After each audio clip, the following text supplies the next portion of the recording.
Alright, because I know you've just been dying to see the results. Okay, well, here's the results of everything you've seen so far. It never seems to focus. Okay, so there we go. It looks good. You know, corners are always tough, but I'll go back and cut those corners nice and straight on the top there. You know, where it's going up, I'll cut that nice and square straight across with the razor blade, and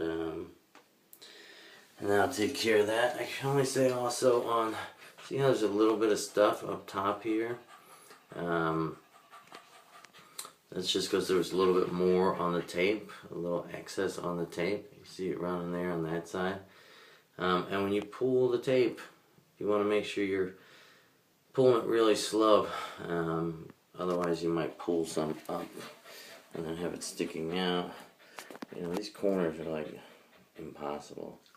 Ah shit, and I see that I didn't continue that line on the crack there, so I have to go back to that. And here's where the complicated tape job was. Once again, I'll go back and cut, you know, some of these corners so that they're nice and even and square. But this is definitely the beginning of how to keep it nice and straight and get good crisp edges on it. Now the thing that sucks is, I mean, I certainly have seen some other videos about getting rid of the mold that builds up in here. We get a lot of mold here underneath the soap tray, so I'm not going to use that tray anymore. But, you know, we've all seen the black and brown mold that now comes out from underneath and sort of bleeds through the caulk. And I see some products out there that seem to work, according to the videos.